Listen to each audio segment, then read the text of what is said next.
Welcome back to Cantina Customs. In this episode, we're going to talk about how to set up your Haslab Cantina. If you back the Cantina, then by now you should have received your email from Hasbro Pulse to confirm your shipping address. So while we're waiting for those Cantinas to ship, let's look at a question that a lot of collectors have on their mind. How are we going to fit all those action figures inside?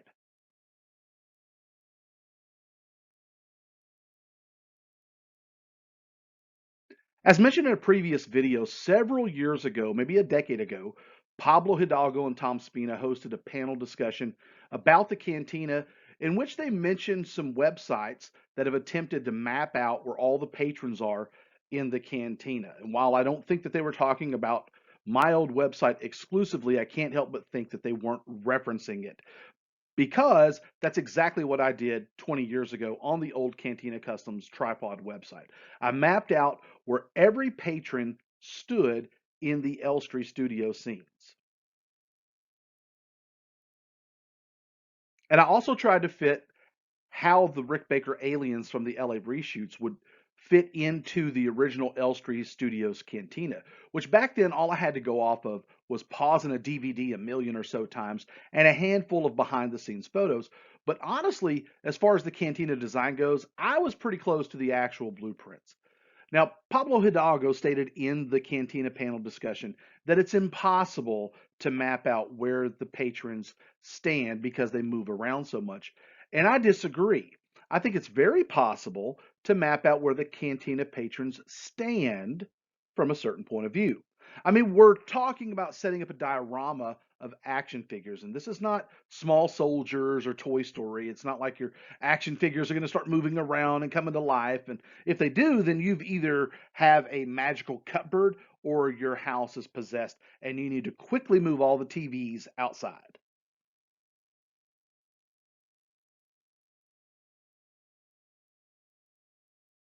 For most of us adult collectors, we're going to set up individual alcoves as movie scenes and take some pictures and stuff.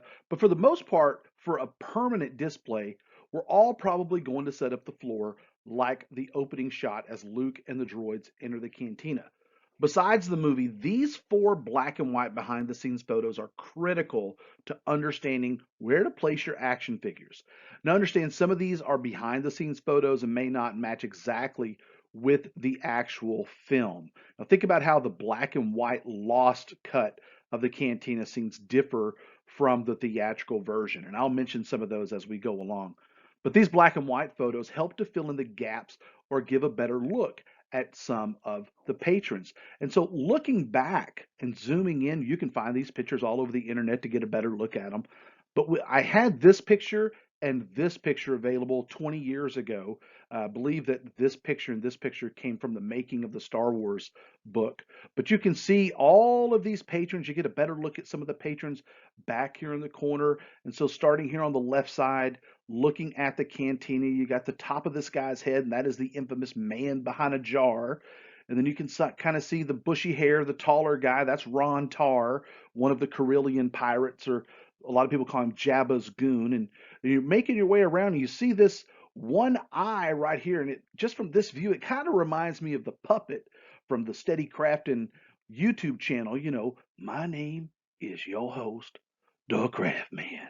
And if you guys have not seen the Craft Man or Steady Crafting videos, you need to check him out. They're amazing. It's almost therapeutic. He's like the Bob Ross of customizing.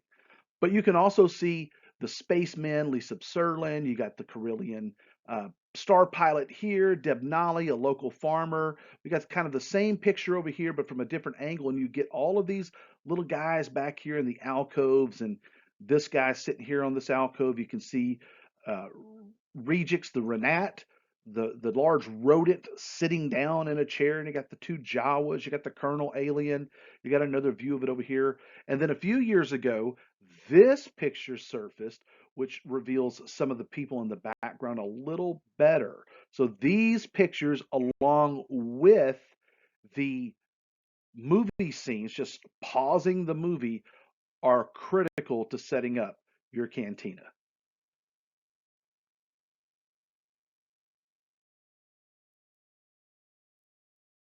This is the configuration of characters in the movie as Luke enters and the camera pans across the room from left to right. Now, depending upon how long the bar is in the Haslab Cantina, we may not be able to situate as many action figures around the bar as there were characters in the movie. But in the event that the bar is long enough, this would be the standard configuration around the bar.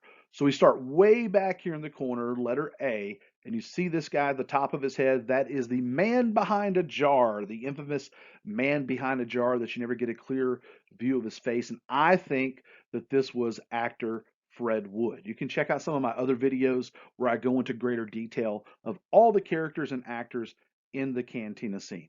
Now, next to him, you can see the top of his head. You can see him right through here with his big manly beard. That is Big Ron Tar, and he plays Ront Burnlow, which is a Carillion pirate, one of Jabba's goons that you see later in the Docking Bay 94 scene with the CGI Jabba the Hutt.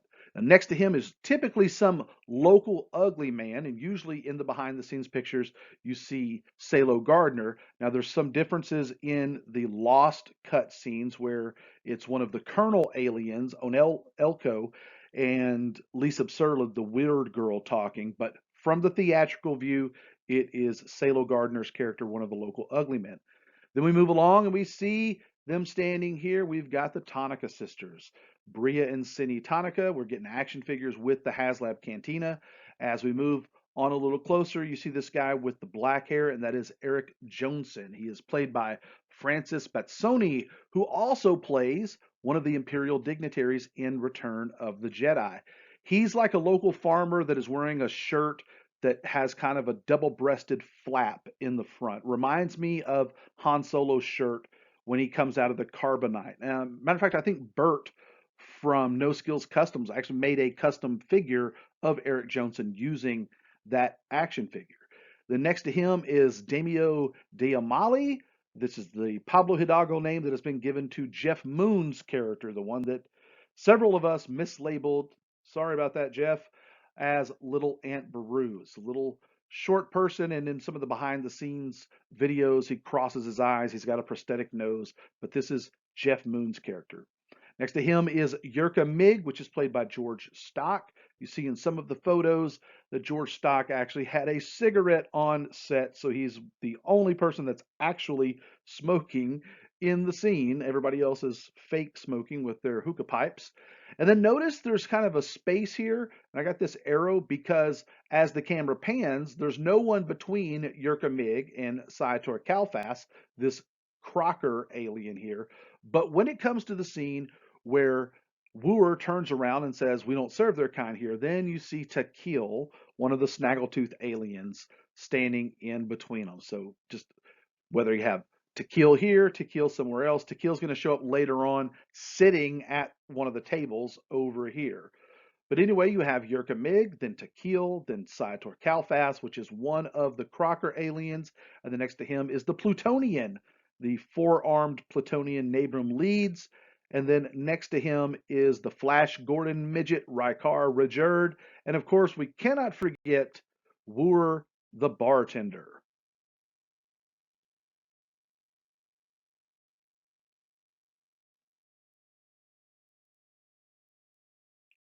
Then as we continue to work our way around the other side of the bar, you're going to notice some gaps because this is the side of the bar where things heat up. So picking back up with the letter N, we see Herchek Calfast, the other Crocker over here that's talking to Rykar Rajerd. Next to him is Danik Jericho, one of the local ugly men with the prosthetic nose. He's also called the Smoker. He's featured kind of prominently. We have an action figure of him. It's not the best action figure. They could stand to do an update on this one. And then past him is Dr. Evazan. He doesn't like you. Nobody likes you. In between Dr. Evazan and his partner in crime, don't forget to leave a space for Cabe, or as some people pronounce his name, Kabe, the little bat-like creature that comes up and gets the drink off of the bar. You can see right through the eye lenses on the mask in the special edition. 81's fan edit version corrects that. So you have Dr. Evazan, Cabe or Kabe, however you want to pronounce his name, and then next to them is Ponda Baba, because in the original script, in the original story, these three were kind of a trio of scum and villainy. So then you have a gap over here past Ponda Baba. This is where Luke's going to make his way. And you know, Luke's kind of took his time walking in, because it's amazing that by the time Luke even just looks around the foyer, Ben Kenobi's had this time to have an entire conversation with Boshek. So we have the letter S as Ben Kenobi.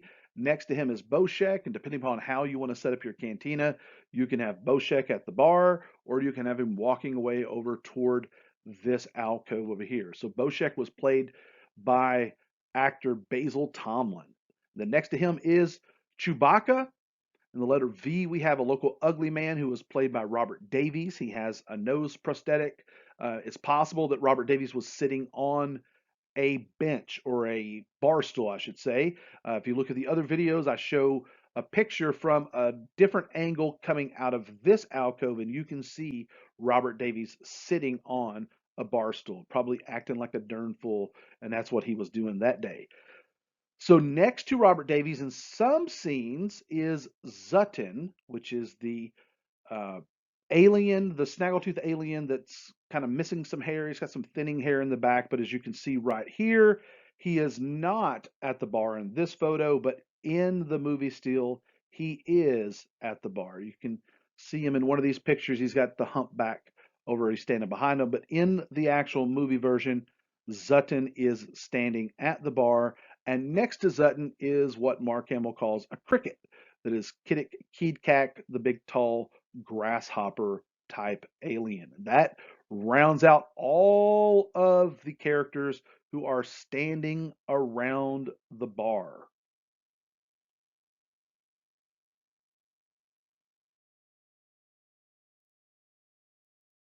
Now we're going to take a look at the patrons who are seated and standing on the main floor. Now, I kept the alphabetical listing because I'd have to use too small of a fonts for numerals, but I have them color coded. So this second batch of patrons are displayed using orange dots. And this is where these black and white photos really come in handy, because in the movie, it's very hard to see this back corner of the cantina. So we've used these photos here. I've taken this photo, cropped it, zoomed in. This is a picture that is steel cut, a snippet from the lost black and white footage from the cantina. So all the way in the back corner, we have this guy who looks like he is wearing, if this is the same guy, it's either a coat or it's a tunic. In this part, he looks like he's got a belt on, looks like he's got kind of that imperial officer uniform, which matches the bureaucrat design from John Mallow's character sketch. So we have a bureaucrat back here, and standing next to him is this guy. He's wearing a long Obi-Wan Kenobi tunic and robe, and looks like the local farmer design from John Mallow's character sketch. Next to them, we have this guy talking to him. This is Bobby Ramsey, one of the local ugly men. Bobby Ramsey has a face that is very flat and smashed in. Next to them is Gala Yeens. This guy here, he is played by Tommy Weldon. He's one of the Carillion pirates, or otherwise known as a Jabagoon. He shows up in the Docking Bay 94 scene in the special edition. And with him is Boello, this guy here. And he kind of moves back and forth, but you know, you're setting up your characters in one place. So you've got Boello. He is the other Carillion pirate who wears kind of a hooded hat with the ear flaps. Again, you see him better in the Docking Bay 94 scene. Then we have letter F, who I call bureaucrat number one. The reason why I call him bureaucrat number one is because you see him first. As the camera pans by, you can just catch this guy giving a little toast with Jenny, and then he starts walking toward the back of the cantina. And he is clearly wearing a imperial officer or a bureaucrat style uniform with the sharp collar and the sharp shoulders. Then we get to one of my favorite parts. I call this the cool kids table. We have standing at the back, we've got Dan's Boren. Dan's Boren is played by Chris Bunn. He's wearing a costume that was also worn in a Planet of the Apes film, where the apes are wearing these spacesuit costumes. And then the other two guys, now Dan's Boren is the spaceman that you can actually see his face. These other two guys are wearing the same costumes or similar costumes to those Planet of the Apes costumes, and they are definitely wearing the helmets from Planet of the Apes. And in the movie, they've got the shields over their faces, so you never do get to see their faces. So you've got Dan's Boren, Spaceman number 3, Spaceman number 4. You also have the Walrus alien, not Walrus Man, but the Walrus alien from John Malo's sketch. This is Mosep Benede. Seated next to Mosep Benede is this lady. Now, we got just a glimpse of her in this old photo from 20 years ago, but back then we did not have this photo. So when this one came out, we got a better look at this actress seated with Mosep Benede, and this actress is wearing an outfit that is the same outfit that a character later wears in the Mos Eisley alleyway scene that the Decipher card game identifies as the Mos Eisley beggar. And so then we have letter L walking past them is Onelco. Onelco is one of the Colonel aliens. We see one on the right and one on the left, but you can just make him out in the theatrical version. He is walking down this way toward the back of the cantina. And then on the other side of the table, we have Lisa Surlin, the weird girl. This is Pam Rose with the head prosthetic and the braids or diodes or wires or whatever they're supposed to be on her head. And then with her on the front side is what a lot of fans call the Cantina Dude. I like to call him the Yellow Spacer. He's wearing a outfit similar to Boschek's. These are high altitude windsuits, and his is yellow, and he's got this really cool helmet. This is the same outfit that Bosk wears in The Empire Strikes Back, just customized a little bit with, uh, these different kind of alien feet instead of the boots and alien arms instead of the gloves. So this rounds out the cool kids table over here. Then as we move on over into this alcove at the very beginning, and you can kind of see them over here in this picture, we have Jenny, played by Jenny Criswell, and then notice this Rodian, the Rodian without a vest. This is Thuku. Now, the Rhodians look the same. Some people call them Thuku, Niche. Go back and watch the other video. You'll find out where those names came from. And I just always call this guy Thuku. And then at the front, we have these two guys. This guy reminds me of a star pilot in the John Malo sketches.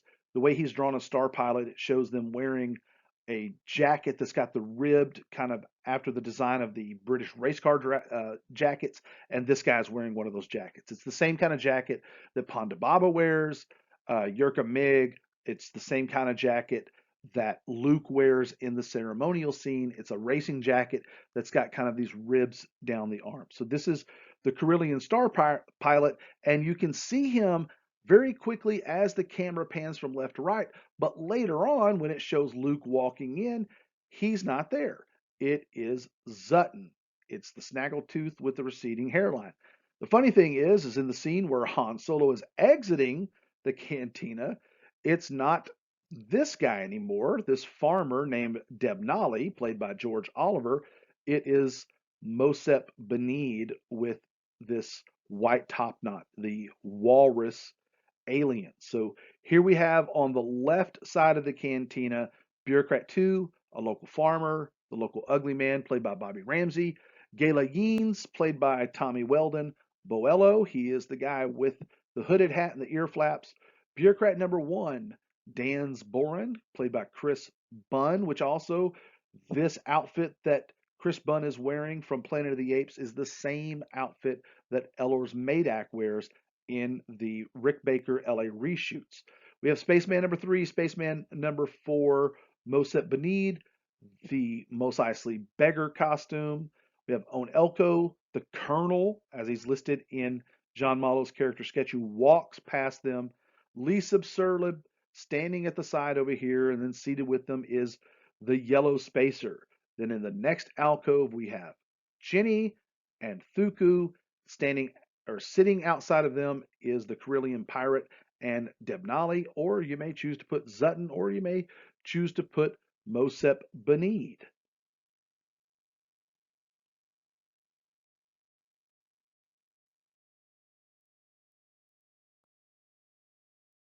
Then moving around to the other side of the cantina, some of the patrons are easier to see. Picking back up with the letter S, we see the Jawas. We've got a Jawa standing here. So this is a Jawa here, and that you see the glowing eyes when Luke comes in of these Jawas. So we've got a Jawa. We've got Regix, the Renat, played by Sadie Eden, who is a tall rodent character. She is seated in one of those kind of lounge chair looking things here. And then we have another Jawa right here. And then next to them is this table. You can see this table, and you can see I got the arrow pointing here to the V, and you can just barely make out the top of his head right here. That is Zivitz, the fly. Yes, the fly is in the movie, and in the deleted scenes or in the lost cut scenes, you see the fly with the Colonel alien who is sitting here. So we've got Zivitz, we've got Othello, the other Colonel alien. Some people call these the hair mouse. Othello is the one that does not wear a scarf like Fred from Scooby Doo. Moving down to the next alcove, we have Swillicori, and we have Niche, which is the other Rhodian. You see Swillicori sitting here. You see Niche sitting here. And then we've got this guy back here that Pablo Hidalgo and Tom Spina have identified as Eyebrows. They call this guy Eyebrows because of his very definitive looking eyebrows, and they have determined that this is actor Bob Watson. And then back with him over here is this local farmer called Merc Sunlet, and he was played by Ted Western. So not as many patrons on this side. Why? Because this is where all the action takes place. So you need a little room to toss some young little punk into this table. Why? Because he doesn't like you, and I don't like you either.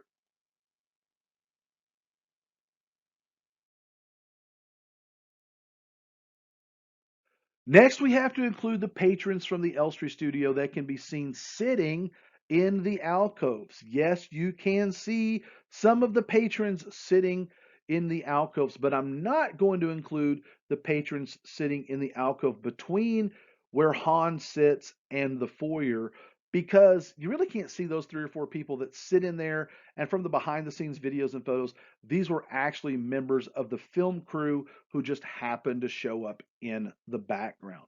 So starting back in this alcove, we've got Thuku. This is the Rhodian who does not wear a vest like the other ones, and he is sitting to his back, with his back to the front. And as Luke enters and Wooer says, "We don't serve their kind here," he turns to his right and looks over his shoulder. So he's kind of looking backwards like this, which is going to place them somewhere over here.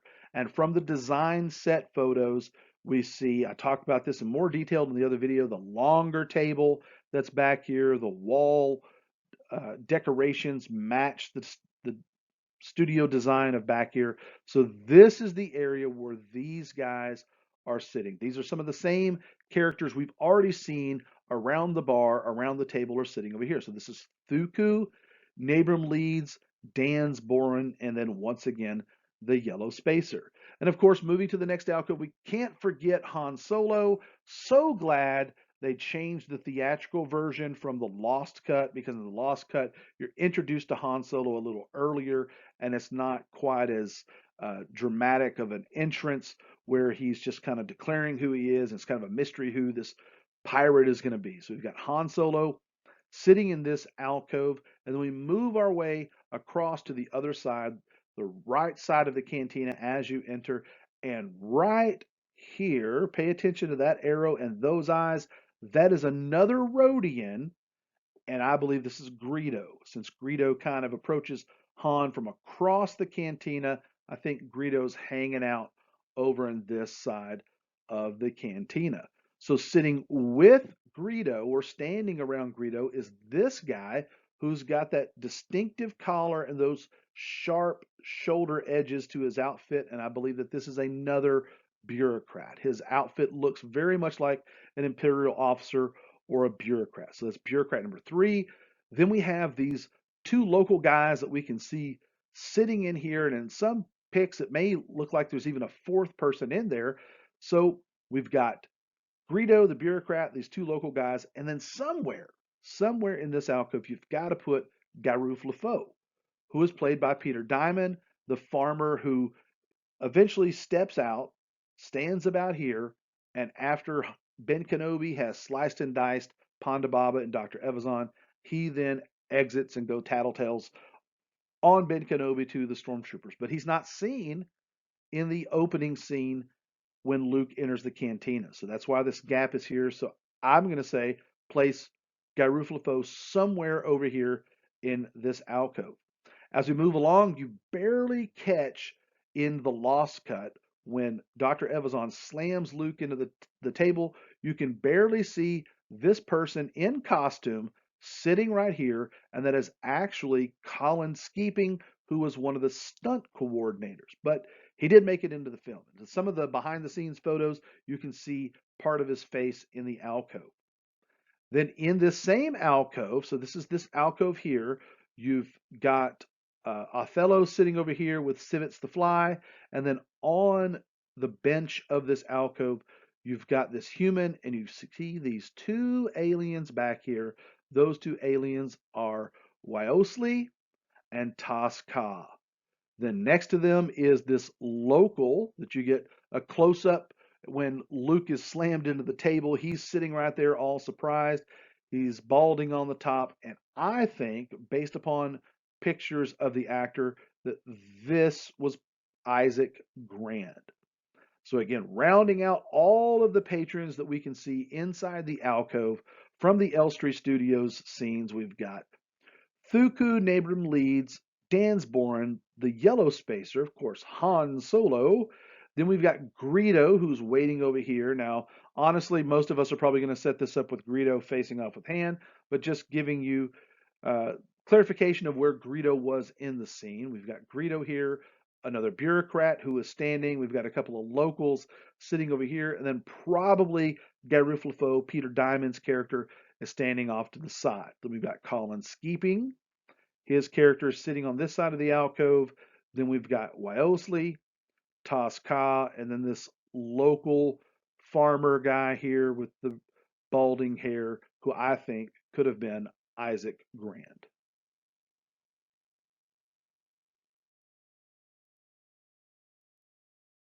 Now we've wiped the slate clean of those Elstree Studio aliens, and we're going to focus on the Rick Baker aliens in the LA reshoots. These are actually the first aliens and patrons that we see in the Mos Eisley Cantina scenes. These include Him Dazon and his table of aliens, Muftak's table, Feltapern Travag and Mayum Onith making out, and then we have Milas, the pipe smoking frog that is really just the back of Ketwal's head. And all of these are from Luke's perspective as he walks in and looks to his left. So we would expect these aliens to appear somewhere on the left side of the cantina.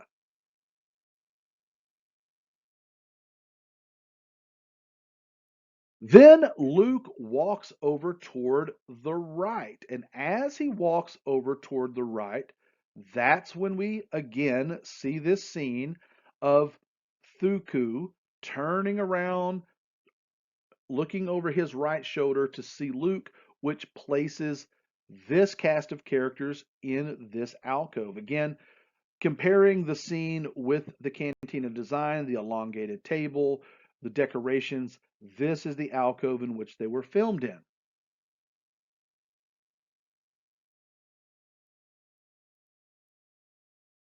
So for now, we're going to put that group of characters sitting in that alcove. And then we have Luke Skywalker. He takes a look kind of at an angle in front of him, and he sees these two Duros aliens standing in the corner of the alcove, having a discussion, having an argument. Who knows? Maybe one of them's drunk, one of them owes the other one money.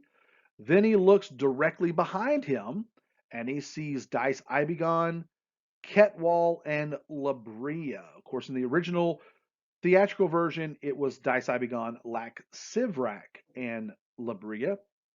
Then he looks over behind him again, but more of an angle toward this way, and he sees the alcove that has Momonadan, Trento Duaba, and this Godel.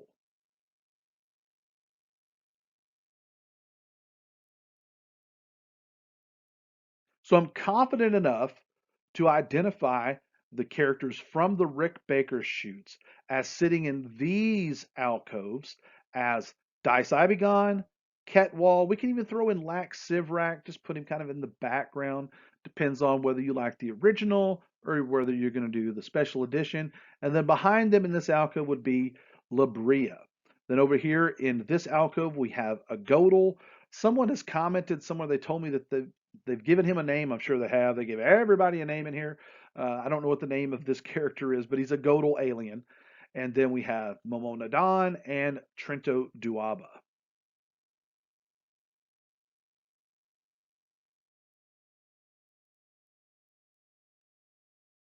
And I have not forgotten about the Cantina Band. Yes, the Cantina Band appears several times as the camera pans back and forth. The opening shots, Luke walking over to his set after Ben Kenobi and Luke exit the cantina. We see the Cantina Band. I've not forgotten about the Cantina Band. And the best place for the Cantina Band to set up is right here. This is an alcove. You can see it in the previous video that when you see glimpses of this alcove in the background, nobody is in this alcove. There's actually some production designs about stone art and different things going on in here, but you see absolutely no patrons in here. This is probably the best setup for the Cantina Band. The 7 members of the Cantina Band: Doik Nats on the fizz with 3 Z's, Sunil Ade on the Gasan string drums. And I don't know if they just come up with some names and throw them together, but Ade as 2 words in Greek means now if or now since. So don't know if that's what they meant to do, but this is Sunil Ade on the Gasan string drums. Is this guy back here in the back? Then you have Figrin Dan on the clue horn, Tedin Dahai on the fanfare, Ichabel Gaunt on the stand-up bass. You can watch the other video about the Rick Baker aliens and see more information on the fact that this guy in the back is playing some sort of stand-up bass. We have Nayland Shield on the bandfill, and then Tech Moore on the Omni box. And Hasbro gave us a 7 set action figure set of the Cantina Band. And the cool thing is, with the Haslab Cantina, they are including the 7th instrument, that stand up bass. So we'll finally have the Cantina Band with all of their correct instruments.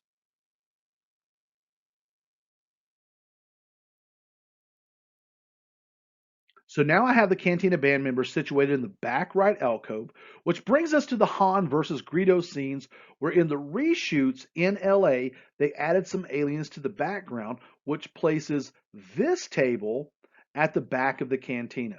These aliens are Mayo, which places Mayo at 2 places at one time, or you can just have 2 Mayo aliens in identical outfits. I mean, it's like they did the same thing with the Snaggletooth aliens, the Greedo aliens. There's the Walrus aliens, Moset Benid, Taz.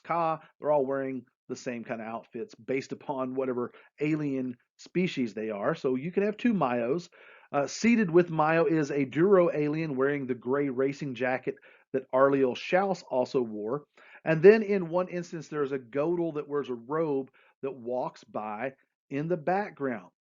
Then there is also the issue at the table where Muff Tack and the other Mayo alien are sitting, because when Han shoots Greedo, the Mayo alien who is seated facing the exterior window and wall, he looks to the left, meaning that Han must be sitting on Mayo's left side, which puts Muff Tack, Liren Karn, Jasper, and Mayo in the same alcove where Thuku, Nabram Leeds, Dan Boren, and the Yellow Spacer were sitting.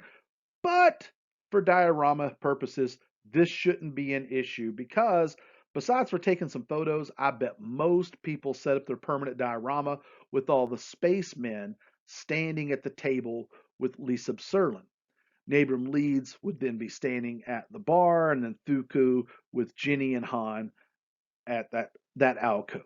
But we still don't know exactly where we can fit in him Dazon's table, or these lovebirds, or the pipe smoking frog wearing a turban that, according to Luke's position, he saw when he was looking to the left. Now, a really easy continuity fix to all this would be to say that Luke didn't necessarily see all these to his left. That's just the direction he was looking when the camera focuses on him.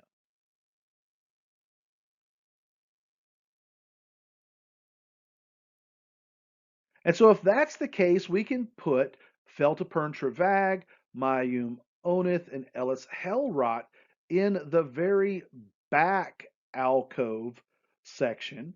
And then we can map out the remainder of these characters as this area behind the perspective of Greedo that you see in the LA reshoots. We've got the Duros alien wearing the gray racer jacket. We've got Mayo. We've got the Godel that walks across the scene.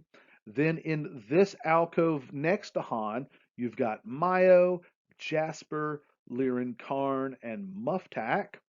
And then we can put these guys right over in this alcove, which to me kind of makes sense because this would be closer to Luke's perspective.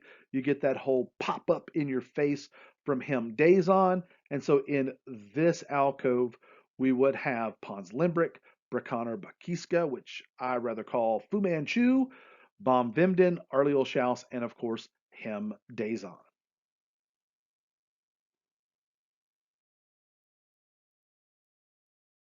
But wait, I know what some of you are thinking. You're thinking, Jason, you forgot about Ellers Madak and Banis Keeg. Well, almost. I did almost forget to go back to them while making this presentation. So the two Duros aliens are another continuity error with trying to fit the LA Rick Baker reshoots into the Elstree Studio Cantina, because when Luke first stands at the bar, he looks slightly to his left and sees Ellers Madak and Banis Keeg standing in the corner of the alcove having a discussion, having an argument, what have you. And then just a bit later, when Dr. Evazan throws Luke into the table, these two Duros are seen sitting in the alcove, and they look toward their left, which would put them in this location about here, at least, somewhere on this right side. But this location is already filled up, possibly with Pons Limbrick, Brakaner Bakiska, Bon Vimden, and Arliel Schaus. So with these two Duros, it's really just an issue of fitting them in somewhere. I suggest just standing them up on the opposite side of the alcove with the circle. I mean, personally, I plan to take some diorama photos that look like the movie scenes, and then after that, they'll just stand or sit in the same alcove.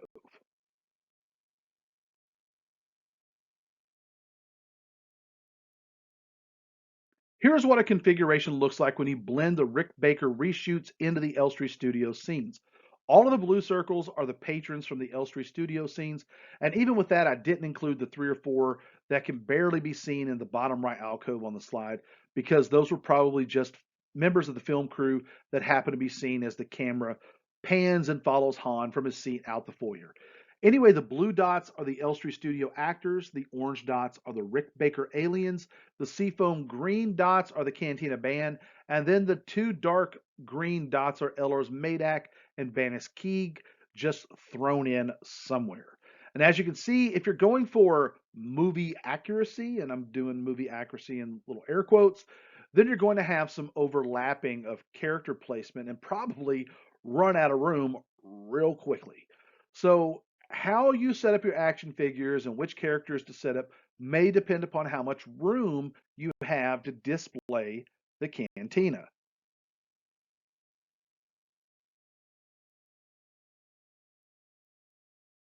The deluxe model is 32 and a half inches deep by almost 30 inches wide, and that's not considering if you plan to add tables to the two arched openings at the back. Now, unless you have a table in the center of a room that you can walk around to view all of the alcoves, or maybe you have a 3-foot round Lazy Susan type display where you can rotate the cantina, it doesn't make a lot of sense to permanently display the cantina fully put together unless you plan to display it with the arch ceilings off so you can see all the patrons sitting at the tables.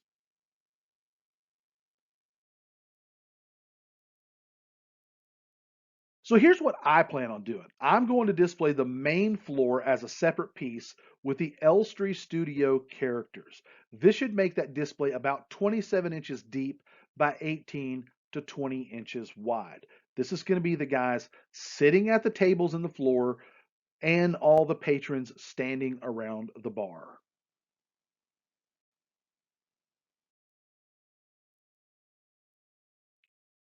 Then I'll set up each side of the cantina displaying the Rick Baker aliens. And in Han's alcove, I'm going to set up the Han versus Greedo scene.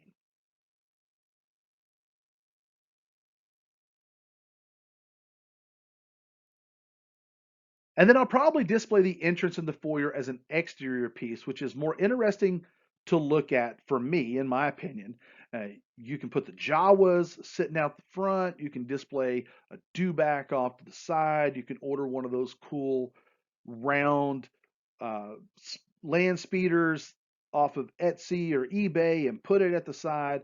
And so Hasbro shows the dimensions for the entrance foyer as 7.6 inches deep by 15.2 inches wide. So if you want to add a dewback and a land speeder, you'll need about 20 inches of shelf space or more, 20 inches wide of shelf space and about 8 inches deep. So I plan on displaying my cantina in at least 3 or 4 configurations: the main floor, the side alcoves, and the exterior front of the cantina.